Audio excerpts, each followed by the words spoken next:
Level. I went from being a virgin to the media to being a full-on whore of media, and I say that really bluntly. So I've seen everything from, hey, maybe we should use Lysol disinfectant. What would that be like if we injected it into somebody's body? Right down to, please be very careful when you open your facility. Follow the local guidelines of your government and the CDC and the WHO. So it's, everything for me is very data-driven. And that was super important because we are very emotional. We're in a very emotional state, and that's rightfully so. We're in a position, at least I know I'm, for the first time in 20 years, I could lose my business. And it doesn't stop there. All my guys could lose their jobs. It doesn't stop there. I could lose my home. It doesn't stop there. On and on, right? It doesn't stop. So it was very important to me to be very present in the moment, which I am just like now, and to work with data.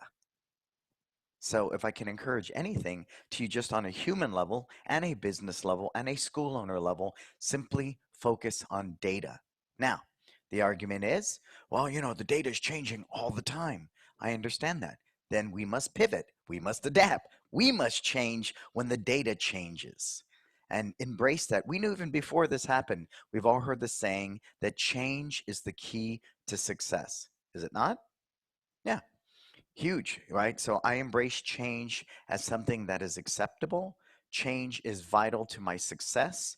Change is vital to always being relevant in today's cultures that we are working within. So embrace change like your best friend. Don't treat it as if it's god awful and foreign. And I kid you not, I saw a thread today, two guys still discussing whether they're going to do virtual or not. So that means they haven't even started. And, God bless their souls, whatever they need to do. It's not for me to say, it's not my life. But I will share with you, March 16th, you are going to be closed as of midnight. Oh, okay. So what does that tell me? I need to make money. How do I make money? Teaching martial arts. Well, I no longer can do it in the school. How can I do what I love to do so much? Well, you have to do it virtually. I mean, there was no other option. So given that data, we went really hard into the whole virtual environment. As you've seen, if you've been following any of my videos, equipment, I've been through tons of equipment. We've tried different things. As you can hear, this mic is very clear. I'm coming through an audio interface. This is the best sound I could offer you. Musically, that's the best music we can pump through the internet. I don't know what kind of connection you got on your end. And everything is hardwired here, all Ethernet. There's nothing wireless. So we went through all the different, I knew nothing about this stuff 6 weeks ago. But what I was willing to understand, data, you're closed. Data, we make money teaching martial arts. Data, I can only do that virtually. Great. So if I'm going to do it virtually, I want to create the best experience possible. The best experience money can buy, right down to our teaching techniques. I did a whole seminar on that a couple of days ago. Teaching live is not the same as teaching virtually. Please make no mistake. And if I see one more class where the instructor's like here, without a microphone, doing stuff with his back to the camera like this, okay, everybody in the class, and he has no microphone and there's a huge echo, I'm going to have to just reach through that camera and wring his neck because there's no thought there. Being able to play to the camera and say, okay, this is a dragon fist. See that? Make your hand just like this, right down to just putting the camera from the waist down and doing the stances first and getting the footwork, then pan back up and getting the handwork, then backing up to a full shot and putting it all together. Different things like that. Right now I'm using Minicam. So when I'm punching the camera, well, let me make sure I got Minicam on because I wanted to show you that cool feature. Let's see, am I on Minicam? No, I'm not. There you go. Okay. So you see, I'm punching with this hand. So which hand would you punch with? Help me out. Your right hand. That's simple. See, I teach a Kenpo system, which is right hand dominant. I don't have to do that anymore. We were teaching everything backwards for weeks. And we're saying, okay, you're punching with your right hand when I'm actually punching with my left. But because of Minicam, we're able to do this. Believe me, I sat with that Zoom feature for hours. It says mirror my image. It says mirror my image. This doesn't work, Zoom. It doesn't. It's because people, when they do public speaking, they'll stand in front of a mirror and practice. So that image and mirror my image is strictly for the person who's broadcasting. It doesn't help your students at all. So if I can encourage anything, download Minicam and utilize that. See, so we've been discovering all these different ways to teach more efficiently, better, and faster. So Another strategy, people ask, well, how can you all teach in the same room? Well, we're not teaching like this over a sound system when we're all doing privates. It's real simple. We use AirPods. AirPods are clean. It's one on one. It's fine. It's fine. It's a great signal as long as you have a background. One day I got lazy and I taught in my backyard in my uniform. Never do it again. That's lack of discipline. That's lack of focus. That's lack of commitment to my students. At least have a virtual background, but I didn't have that. And I didn't want to drive to the school. So that's my fault. But we don't let that happen. My guys are very disciplined in what we present because what are we looking at virtually? Sight and sound. Sight and sound. And if I see a guy in his baseball hat and his karate uniform standing in his garage with, a bunch of tote bins in the background, that's not acceptable. It's just not. So please go the extra mile. And make no mistake, virtual is here to stay. Do you all agree with me then? Raise your hand if you think virtual is here to stay. As much as we don't like it, you know, love thy enemy. I don't like it either, but I embraced it like a best friend. It's working to our advantage. And so we're very happy with that. We're very happy with the virtual environment. We've billed out over $5,000 in private lessons for the month of April. Now, mind you, we understood this value, but people say, what do you mean? I thought you give it away for free. Okay, people pay us $209 for group classes, right? That's live, twice a week. Well, guess what? Now you can come unlimited classes a week virtually, and you can schedule a complimentary 15-minute private lesson anytime that you need. And that has been huge. And them going, okay, I can pay you the same amount I paid when I came to the school. Plus, we're hand delivering belts right now with masks, with gloves, with a 6-foot pole, but we're out there delivering belts. So again, added value, added value. I've just read my first book this week. So I'm going to encourage people, focus on what we're supposed to be doing. And what we're supposed to be doing is teaching martial arts. My kids are so virtually fatigued because they have so much virtual learning. They're in school all day. My son's in basketball. My daughter's in this and that. I, as the martial arts teacher, only want to serve them martial arts value, right? It's quality, not quantity. It's in those smaller doses that for me. And see something like that, I can look at that right there and I can go remove. And that's one of the things we do. We monitor rooms. Somebody just showed up wearing a mask. So we just remove them. So there's always somebody monitoring our classes. Be mindful of that you're constantly doing that. Because we know they can get past your password, your securities. They get into the waiting room. Hopefully you hold people up in a waiting room. But if they get in like that guy just did, I just took him out. He's gone. He's gone. And K1 will watch that. And if somebody else shows up, K1 will remove him. Right, K1? And we're communicating back and forth. So we understand that. So virtually the private lessons, one guy who did 1 class a week is now doing 5 classes a week. I was doing privates every 2 weeks in San Francisco. I'm teaching these people twice a week right now. So private lessons are here to stay. When somebody moves away, you don't have to refer them to another school. You can say, guess what? I'll take care of you. We'll do it with a virtual environment. Why do I think that's okay? Because by default, people are learning to trust the virtual environment, are they not? By default, because it's all they have. So as long as we can equate value, as long as we can create that Disney experience in the virtual environment, then it'll give us an opportunity for additional revenue stream, right? As well as showing up that mom who's sitting there across town. Kid's got a private lesson in 10 minutes. The other sibling's got a runny nose and a temperature. She can just pick up that phone and go, hey, can we do this private virtual today? How cool is that? So I'm looking at private lessons as a whole medium. We're setting up a studio when we can get back in San Francisco, full on virtual. We'll have a virtual one here in Millbrae, and we're going to do a couple remotes for my kickboxing instructors. Because we launched that kickboxing program. We have 55 schools now worldwide, I think, and it's just blowing up. It's just blowing up. Because, it's like the stock market. The stock market's down. You should be buying stock instead of selling stock. Right now, this is a unique opportunity. And if you pivot, if you adapt, if you go with the change, you're going to position yourself to be that most people are not. The majority of our industry is not. And you're going to reap that benefit. You will, because I do believe this is going to go on for a while. And I don't mean open up with 10 kids in your school. And we'll talk about that strategy because I know a lot of people are opening this week. Um, what if this rears its head again in November like the Spanish flu? That's data. See, they don't have a model for this. So they're using a model based upon the Spanish flu. It came back in the fall, and it came back harder and heavier and killed a lot of people. So if they shut us down again, I encourage you to run virtual side by side with your regular classes, right?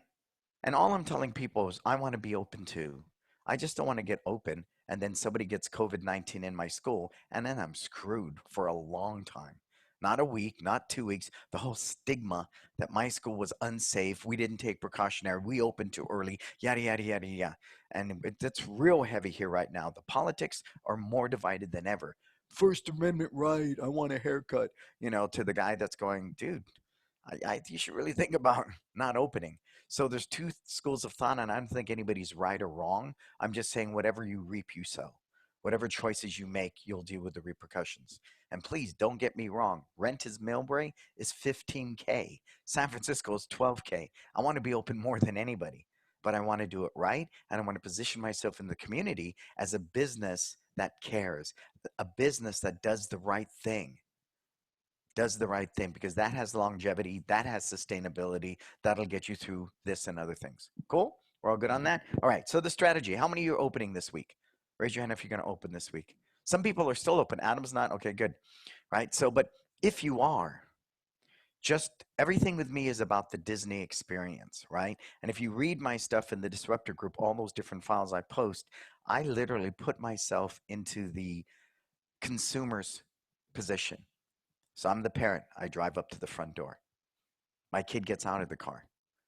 I'm standing there with a mask, gloves, and a thermal scan. I do one of these. Okay, up 100 degrees. Let's do one more. Maybe just for running around the house. One more time. Oh, 100 degrees. Sir, I can't let you in class today. Okay, so that's going to happen. So what do we do with that? We pre-frame. We let that parent know way in advance through emails, social media posts. Maybe even I make a small video, right? Just of that experience. So they get it. Because we know visual, right? Video is not, I mean, there's no option. If you're not doing video, forget it. Forget it. So we will make that video and we let them know. So they know in advance that the parent can't just drop the kid and run.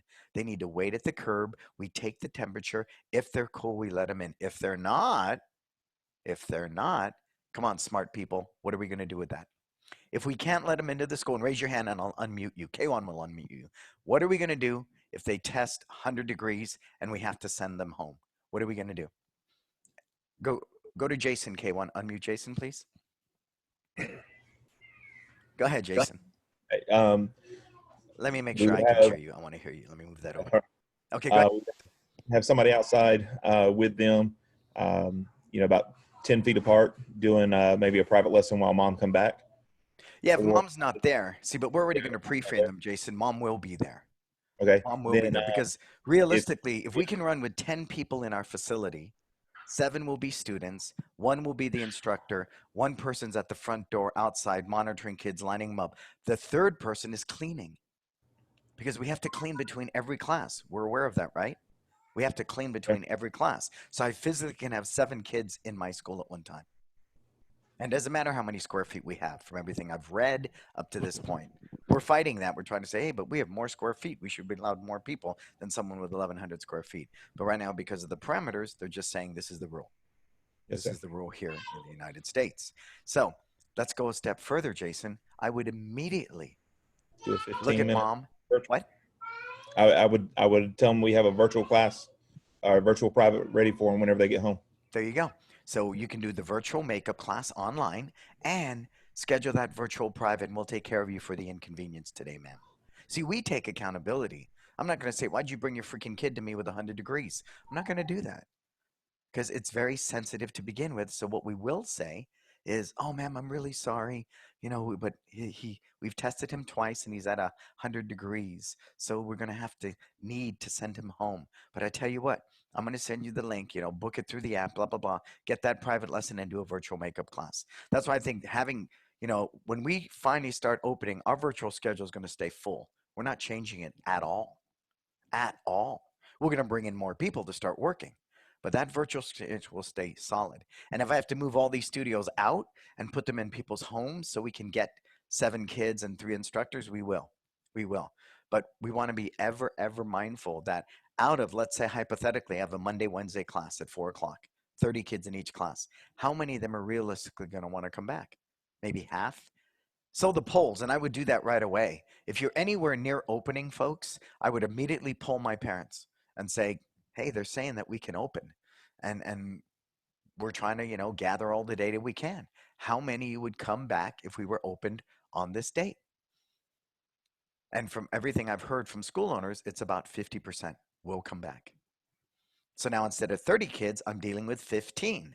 Seven, I could probably do seven. So that class that was Monday, Wednesday at 4 o'clock, now is to be 4 classes a week because I have to double that to meet the number of kids. You don't want to say no to anybody that wants to come to class. Please don't say no. That that's going to blow our retention as well. But we're mindful of that process. We're mindful of what that looks like. Okay. Okay, so that's what I want you to do in your area. What does that look like? What would that look like if you were to open tomorrow, right? What does that look like for you guys? What are the step by step, and what does that mean, right? What does that mean? What tape do you have to get? Every one of our dots, well, we've torn them up because of kickboxing. They're 6 feet apart. So if someone's in here, they will be 6 feet apart. I was talking to a jujitsu buddy, and he's buying dummies now because nobody can make contact. They have to keep 6 feet apart. So he physically has to have a jujitsu dummy for every kid in the class. That makes sense to me. See, that's the big thing, and that's where the pivot comes. We think we're going to run to our schools and teach classes like we did 3 months ago. Absolutely not. Absolutely not. And we're going to be sitting on pins and needles for 2 weeks. And if it spikes, what happens? We all get closed down again, right? We all get closed down again. So that's why I'm encouraging everybody, run that virtual side by side. Please, please do that until we're completely out of this thing, you know, so forth. We're doing over 100 private lessons a week, 9 kickboxing classes, and 30 group classes. We're teaching more than we ever have in our lives. In our lives. But gratefully to say, we need 90,000 to break even every month. We did close to 70 this month in April. So I only had to dig 20,000 out of my own pocket. But we got the PPP. So that PPP will offset my payroll for the next 8 weeks. And we'll spend 75% of it and then use the rest of it on rent. What we're trying to learn about that right now is the government going to look at that money, which is about 80K, are they going to look at that as income? If it's a forgivable loan, are they still going to look at that as income coming into my school? Because I'm not paying it back like a loan because I used it all and it was forgiven. Does that make sense, everybody? Right. So be careful with those things. And also be mindful, do you want more debt? So if we were to weigh this thing out, look at the strategy. Let's say here you are. How many months is it going to take after you're fully open to be back in the level of profitability you were in, say, February? Does anybody know? I want you to figure that out. I want you to figure that out because you know what? When you're fully open, you may need that loan in month 3 after being fully open. And you won't be able to get that loan because you have all this debt you accumulated that looked like angel money that really was just another loan, right? So I want you to really be mindful of that. Cool, okay? Um, so that's a scenario there. If you're near opening or ready to open, first, poll your parents. Second, have all the guidelines ready to email, social media, videos, so nobody walks into your school with an expectation, with their sparring bag, ready to spar, and you're going, we can't spar. So you want to make sure there's no surprises to your parents coming through that door. And the more you're transparent and the more you're authentic and the more you show that you've thought this thing through, the more receptive they are going to be going, yeah, this is why I stayed with you during this hard time. This is why I continue to pay you full price during this time. And if you're the one who takes the stance, for the lack of anything, to say, you know what, we're not going to open yet. We want to wait till we get through phase 2 completely, and we're going to open phase 3. Yeah, but they said you could open in phase 2. I understand that. But I want to be a prudent business. I want to be a safe business. I'm a parent. So I want to do the right thing. We're going to wait until phase 3. Well, how's the community going to look at you? I don't know. Depends where you're at. Depends where you're at. There's people right now going, I don't care if people are dying. I need a haircut. Okay, that's your own opinion, and you're entitled to that. So again, you have a very unique opportunity to position your business and your community as something new, different, and very relative. Very relative. Toby wants to say something, but check him. I got to see who Toby is. Toby, I see no picture of you. I see nothing there. So, K1, Find out who he is first before you let Toby into our room and to say anything. I've Cool. tried. I've tried. Hi. I like oversee operations for the C8 Corvette. I've been like doing a lot of operations for. Oh fuck. Go fuck yourself, dog. Fuck you. Yeah, see, that's why. And there's people like that all the time, right? So you want to monitor that, and you don't want to let stupid people into your room like that, right? We're all just trying to figure this out. So for anybody to say they know what they're doing, it's foolish. None of us know what we're doing. We're just figuring it out as we go along. And if one thing doesn't work, we pivot. If another thing doesn't work, we pivot, right? And we just keep doing that until we find the winning combination. But make no mistake that we want to live from data, but we understand that data is changing constantly. And I think that's what's causing us the greatest amount of stress and suffering and pain for all of us right now. Would you agree? Anybody with me on that? Yeah, it's just, okay, you give me this data. Great. Oh, God, you changed mine. Oh, great. Now you change it again. So I get that. I get that. So that's why I'm very mindful. I limit it to the CDC and the WHO because the whole political thing in the United States right now is crazy. So I just need data. Just give me data. Can I open today? Yes or no? Oh, I can. With how many people? Great. Okay. And what are the guidelines? That's all I care. The rest of it is just white noise to me, right? The rest of it's just white noise. Cool. All right, so I'm going to open the floor to questions because I don't want to keep you all day on your Sunday. But I know you have questions. People have wondered how we've gotten up this fast, how we're doing so well so fast. And honestly, I don't know. I don't know. I just can say that we're working really hard on what we do. Anne has some advice. May I speak? Emma? Emma wants to speak. Well, let's see what goes here, K1. Go ahead. Unmute Emma and let's see what happens. Yes, Emma. Yeah, so basically my business has been overrun by Jews. Life is like a nigga. Yeah. And what's scary about that is that people have time for that, right? That people have time to go into people's rooms and do that. That's crazy, right? That's crazy, but it is what it is. We're fighting for our livelihoods. We're fighting to keep our homes. We're fighting for our lives. And people still have energy to do that and come into rooms and be insensitive. That's okay. That's all right. So Kevin, we're not gonna feed in that unless I can see their face and I know who they are. We're not gonna unmute anybody. Cool. All right. Good. All right. Hey, Adam would like to add something. Go ahead, Adam. Go ahead. Unmute Adam. Adam's up in Canada. Wrong one. There you go. Hey, Adam. Perfect. How you doing? Can you guys hear me? Yes, sir. Okay, perfect. So my question is regarding summer camps. I've been getting a lot of questions from parents recently about summer camp and what's happening. I honestly have been telling them we don't have an answer. We're running the same information with what they're getting right now. And basically my question is, how are you guys? I'm caught in the dilemma. Do I advertise summer camp? Do I try and push right now, or do I just leave it be? Right? I can't seem to come to a solid conclusion on what's going to be I know, happening. right? I know one of Dwayne Spires, he's big on the after school. He's the mask guy. One of his clients, Justin, advertised camps and got 10 people to sign up yesterday. I don't know if it's a paid sign up, but 10 people signed up.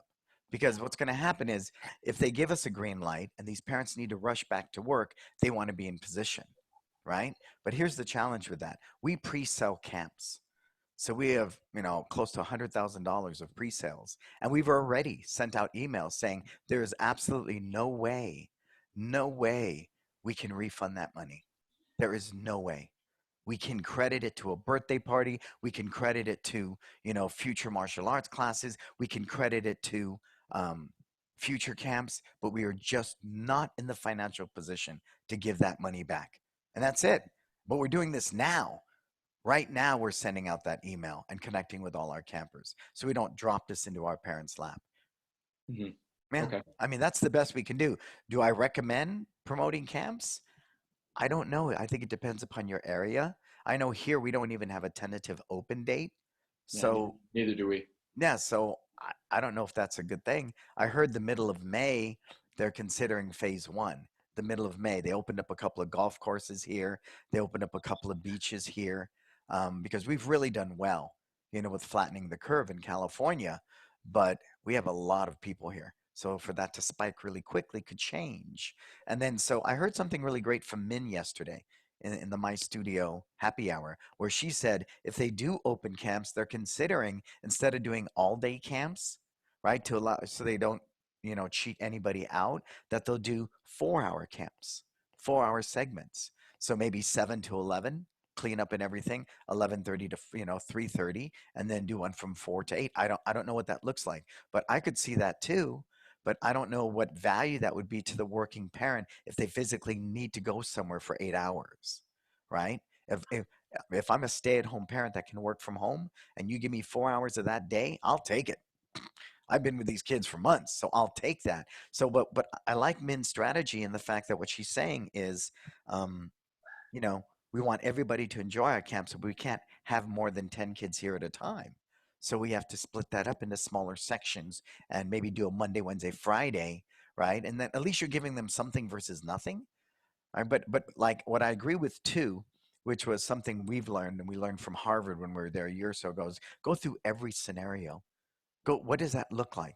And slice and dice every different. It's like a war. If someone's gonna go into battle, they strategize and look at every different attack and defense and countermeasures and all that before they make the best decision. I think it's the same thing here. I would look at my current camp rosters, and first of all, I would send that email. Hey, we're just not in a financial position to return any money. So my next question is, if we are allowed to open, whatever that date may be, how many of you would be willing to come to camp? And then I have more data. Okay, a third are willing to come back. So how would I serve that third safely, right? And then again, just it's all these different scenarios, much like Adam, much like the models. This is one model based upon the Spanish flu. Here's another model based upon this. Here's another model based upon SARS. They're just using different models to try to make the best educated guess, not shooting Yeah. off from the hip and going, well, maybe we ought to think about Lysol. If I inject Lysol into your body, I mean, that's just emotional, right? That's frustrated. I get that. You know, believe me, if I thought some miracle could make this stop tomorrow, I would pray for it. But data is data, so I would stay with that. So, in answer to that question, I know it's not the best answer, Adam. If you feel advertising camps in your community would work to your advantage, fine. If you think it'd be insensitive and you think it's going to make parents look at you like, wow, all you care about is money, I would weigh that out too. Yeah. Right? Or you might even be that transparent. We don't mean to be insensitive, but we want to serve. And we know a lot of parents in our community will have to go back to work, need to go back to work. So if this opens up tomorrow, right, we would love to offer these camps. So all we're saying is we're not taking money, just go ahead and reserve your spot, or we're taking $10 and reserve your spot. I mean, there's so many ways. Again, just play them all out. And, ask people around you, ask other moms. That's what I did last night. I was working on a Facebook ad for martial arts, and I asked my wife, how does this sound to you? You're a mom. We have an 8 and 11-year-old. What do you think about it? She goes, well, that's not cool. Why? What is it that moms would want to hear to make them, want to enroll the kids in martial arts classes?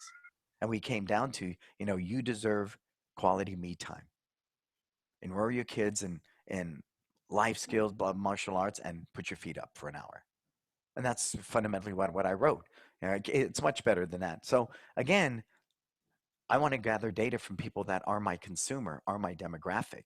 That's why a lot of my marketing is walking around the waiting area going, hey, mom, what do you think of this? Hey, mom, what do you think of this? Because they're our buyer. They're our buyer. I don't want some advertising guy sitting in a glass house in Chicago. His data might be accurate for one market, but the market here that I'm in might not be relevant. Yeah. Got it. So, Thank you. that's the long and short. Because I was looking at that too last night. Should we start promoting camps? When I saw that one guy said he signed up 10 people for camp. Mhm. Yeah. Yeah. So we're looking at it. But again, I Thank want to you. make I sure appreciate it. I want to make sure my business is seen in the best light. That's important to me as well. We've worked really hard to grow our reputation in San Francisco and Millbrae, and I don't want it to be a Hail Mary desperation pass that makes me look greedy and just simply want to get back to making money. Absolutely. Thank you. I Yeah, appreciate it. because Adam, you'll never have a camp if people test positive. You're done. Yeah, that's very true. We're Exactly. done. You can open it up and really mess it up right off the bat. Yep. So as much as I want to be open, believe me, I want to be open. Great. Thank Cool. you. You're very welcome. Impact Martial Arts raised their hand. Where's Impact at K1? Hey, Professor, it's Jonathan. What's happening, sir? Question. So, what if, say, we do open in phase 3? Mm-hmm. Now, there is no treatment yet or whatever, but then you have instructors like me who are highly susceptible, uh, Yes. and I cannot physically open yet. So, Yes. I'm thinking continue this virtual stuff until it passes or we get some kind of treatment. But myself and Jana are both high risk. That's why we Yeah. closed early. Yep. And you should stay closed. Yeah. Can't teach if you're dead, sir. I mean, Yes, that's as blunt as I'm going to be with that, that right? is And true. and and we do. If you've watched what we do virtually, I mean, it's powerful. Let me share this with you. So we spent the first 6 weeks, and I hope all of you lived and enjoyed this strategy as well. What we did for the first 6 weeks, and then I'm going to run this for you. What we did for the first 6 weeks, all we focused on was shoring up our existing students because they're our loyal tribe. They're the people who will be here when this thing is done and over. All we've done for 6 weeks is learn how to present virtual learning better and better and better and better on how to teach it, mainly how to teach it, because now we have a different platform. And the beautiful thing about it, Gary Vee said that this morning, it's not how you make money or how much you make, it's how you choose to do it. I love martial arts. And if you told me I had to sit in a tree and teach you from across the lake, I would teach you from across the lake because I love martial arts. So when we went about this, we didn't go, this sucks. This isn't real martial arts. We simply said we love to make a difference. So if this is the tool we've been given, if this is the medium we've been given, let's amplify this thing. Let's go after it. Let's make it happen.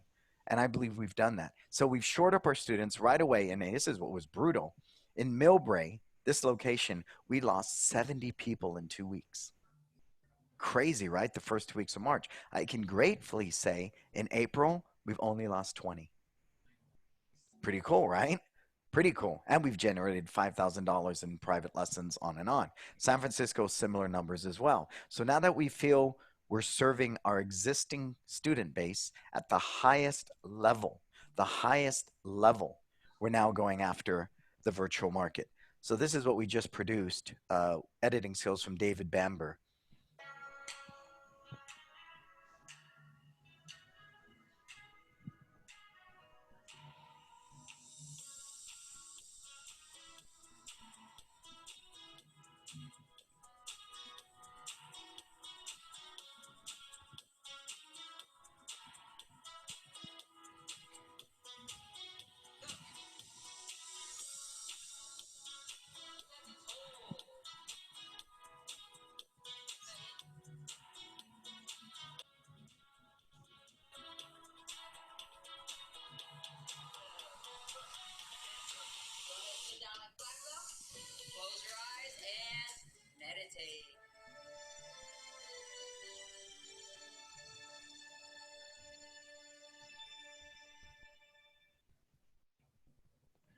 What do you guys think?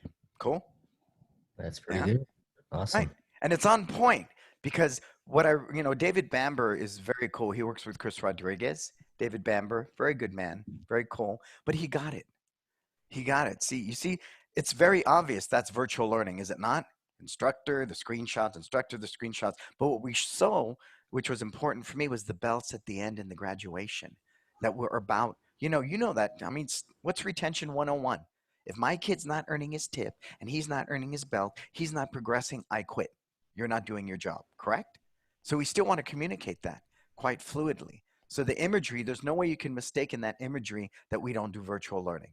And that's really what that's to convey. And then the copy to support it, I sent that out last night. I sent it out, and that's the new Facebook ad we're running. But people said, you're in week 6? You're just now doing that? No, no, no, no. It was very strategic.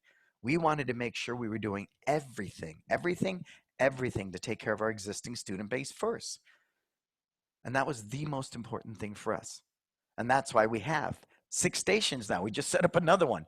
Behind these bags, there's 4 virtual stations. There's a studio back here, and then I'm in a big studio, right? And we can do this in Millbrae, like I said, because we're a heritage school, but 6 feet apart, all the social distancing, we're following all that.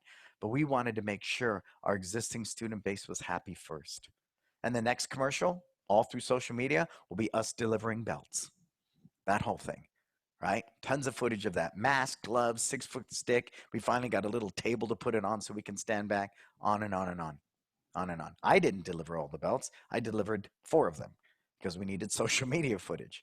And I wanted my guys to work, so I paid someone else to do the rest of them. That's smart business.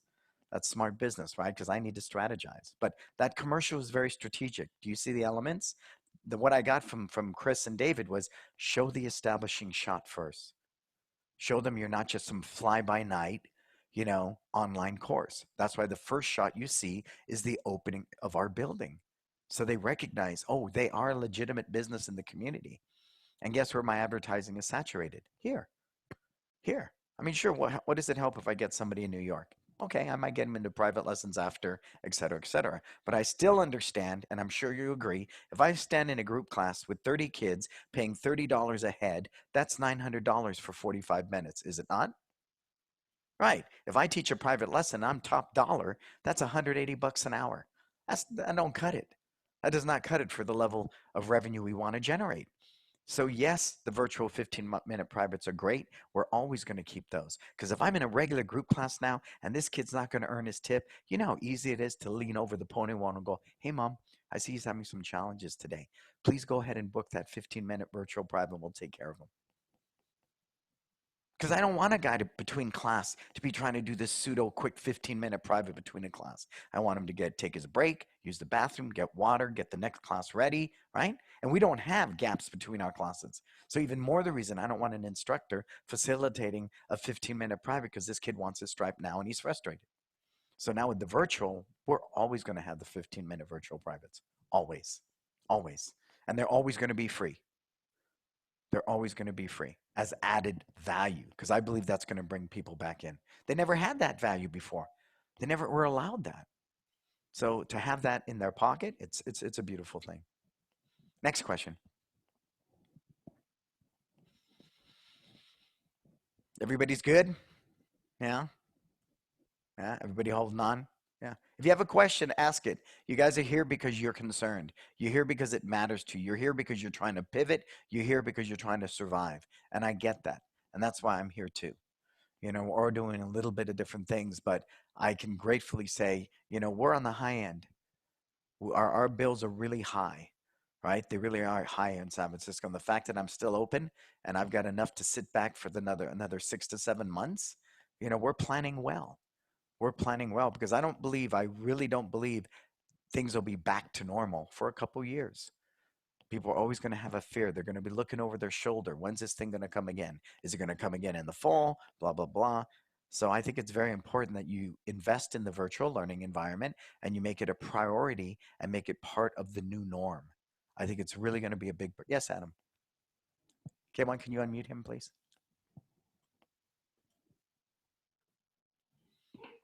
So I have a quick question that just popped in while we were talking about planning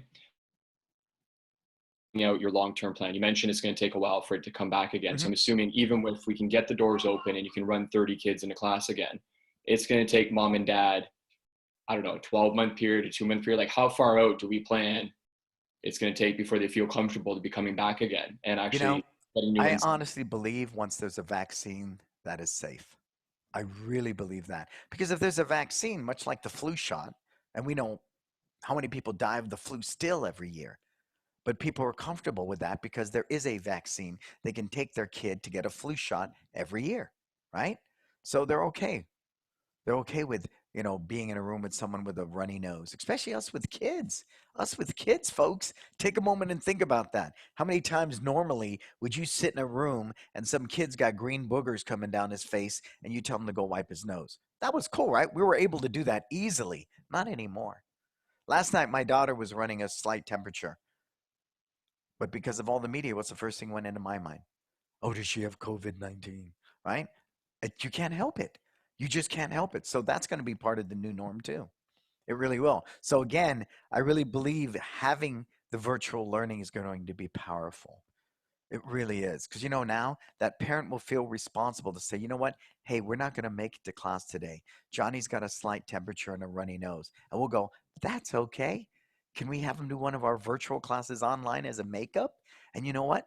And how about a 15-minute private? Instead of Johnny's sick for 2 weeks, comes back to class, all his buddies have their stripes, Johnny thinks he sucks, and he wants to quit. Right? Isn't that cool though? I think that's cool. I think it's cool that we have that in our pocket now because by default, people are learning to trust virtual learning. They're getting used to it. It's becoming the new norm. They're okay with it. They're okay with it. So I'm really counting on that because when Johnny's sick for 2 weeks and he's missing stripes, I don't have to pull an instructor off the floor to work with Johnny in the corner. Johnny can do that 15-minute virtual private. Johnny can go online and take that same class that he missed because he was sick. Does that make sense? Yeah, so I can see that. I'm going to have a level 1, year 1 virtual class every week, no matter what, and so on and so on. So if that kid can't make it to class, that kid I think that's really going to improve our retention rate, everybody, greatly, because they now have, this other source to utilize. Whereas before, you didn't come to a live class, you were done. You were done. But you can make it up in a virtual class. You can do the 15-minute private. That's going to be a powerful tool for retention if we amplify it, if we learn to integrate it side by side with our virtual learning. With our live classes. Yeah. Yeah. Other questions? I know we're coming into week 6. I know a lot of us are tired. I said that to someone the other night. I've worked 6 months of work in 6 weeks.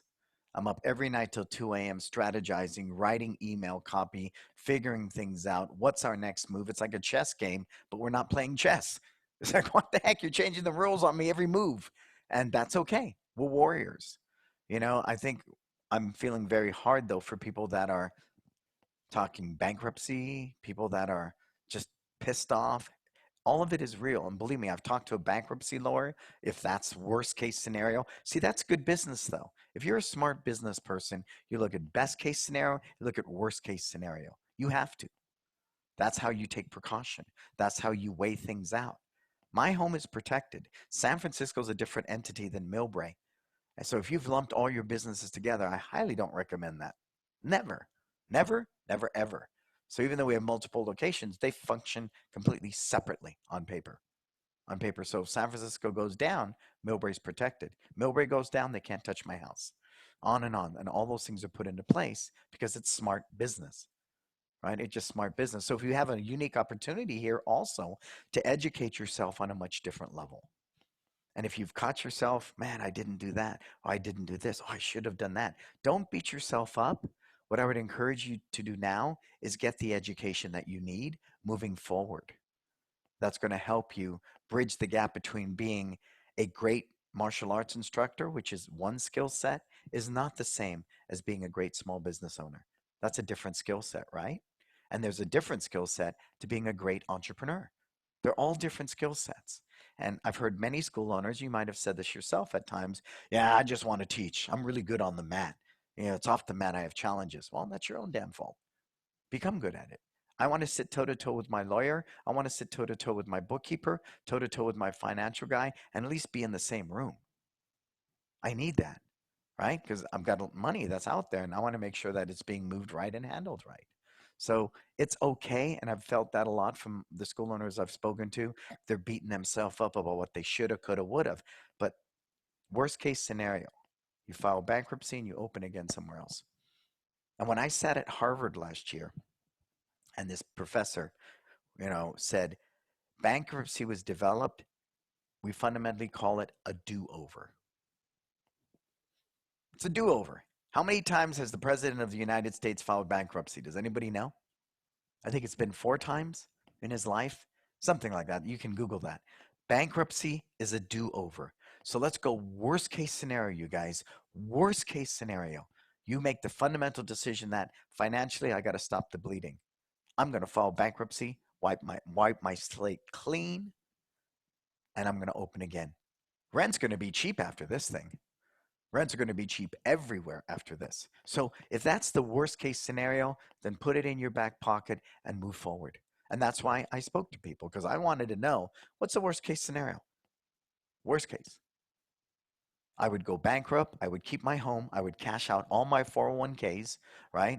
Liquidate everything and have enough money to rebuild. Worst case scenario.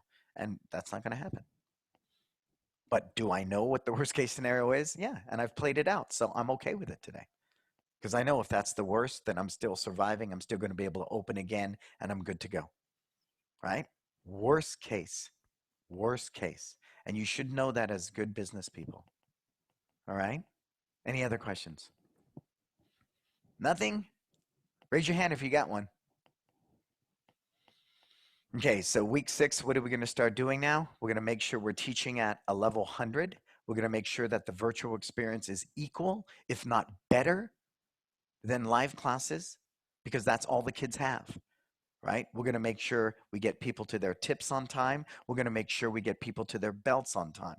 If we don't have, on the financial side, if you don't have the PPP or the EIDL, go after it. They just released more money, right? We ended up going to a smaller bank because our big bank where I do all my business was really slow to move. So gratefully, we got the PPP. If you can defer your mortgages on your own home, take advantage of that too. Everybody written letters to the landlord? Everyone's done that already, right? You've gone to your landlord? Yeah. And if you haven't, I recommend that. Worst thing they can say is no, keep paying your rent. Millbrae, they said keep paying your rent. But now we have a local letter from the government saying they can't, number one, they can't put a bad credit on you and they can't evict you if you don't pay. But if I can pay my rent, I'm going to pay my rent. San Francisco let us defer for 2 months. But make no mistake, you got to pay that money back to the landlord. So there's more debt you're going to occur. So if you can somehow muscle your way through this and limit the amount of additional debt you take on, try to do that. Try to do that. So when you come out the other side of this, you don't have more debt. And then if I'm 6 months into this and I want to go get a loan, I'm sitting in a great debt to credit ratio, right? So if you can somehow hold on and not borrow more money, and things like that. Like I said, I'm looking at 6 months down the line after I've reopened. What's that financial picture going to look like? And will I need a loan then more than I need the loan now? And if my credit is good, then I can get that. So I would encourage that as well. As hard as that is, I would write that out. What's it going to look like for you 6 months from now? Really take a look at those things. Cool? Yeah, we're all good? We're all good? All right, and if you need anything, find me at Facebook. You can PM me, right? Here's my phone number, 415, write it down, 531-5318. You text me at midnight, I will reach out. I know you guys are freaked out. When I sat in that thing yesterday and one of the bigger school owners is talking about bankruptcy, I realized that, this is some serious stuff. This isn't just, right? And we're in it. We're in the fight of our life. But if you make bad decisions like, virtual sucks, so I'm going to cut my tuition in half, and then you're closed. I want to be the savior, so I'm going to teach for free, and then you're closed in a month. I don't think either of those are smart business decisions at all. Take it from the perspective that I want to charge what I've always charged. How do I do that?